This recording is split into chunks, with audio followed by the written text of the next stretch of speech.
Kosei एक piano वंडरकिड जिसने बहुत ही छोटी उम्र में म्यूज़िक की दुनिया में अपनी पहचान बना ली थी।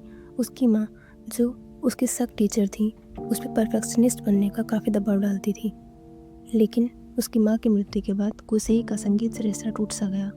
अब वह पियानो नहीं बजाता था क्योंकि उसे स्टेज पर जाकर कोई भी आवाज़ सुनाई ही नहीं देती थी। 2 साल बाद कोसेई की ज़िंदगी में काओरी आती है, एक खूबसूरत एनर्जेटिक वायलिनिस्ट। कोसेई के बेस्ट फ्रेंड तुवाकी और बातारी उसे एक ब्लाइंड डेट जैसी सिचुएशन में काओरी से मिलाते हैं। तब काओरी उसे बताती है कि वो बातारी उसके बेस्ट फ्रेंड को पसंद करती है। काओरी बिल्कुल अलग तरीके से वायलिन बजाती थी, पारंपरिक नियमों को तोड़कर अपनी धुन में।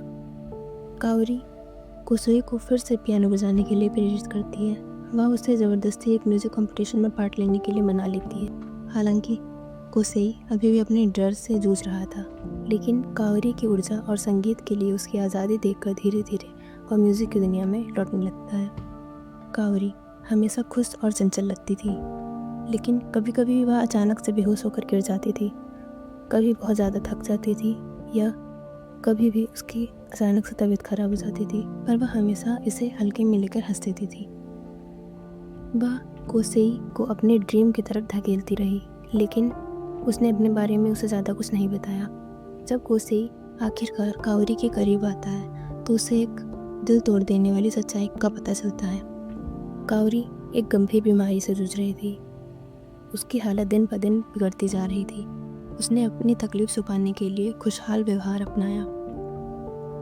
कोसेई और काओरी ने वादा किया था कि वे एक साथ स्टेज पर परफॉर्म करेंगे, लेकिन जब वह दिन आता है तो काओरी अपनी ज़िंदगी के आखिरी समय में अस्पताल में थी। फिर भी कोसेई अकेले स्टेज पर पियानो बजाता है और उसे महसूस होता है कि काओरी की आत्मा उसके साथ है। काओरी ने कोसेई को दोबारा म्यूज़िक और ज़िंदगी से प्यार करना सिखाया।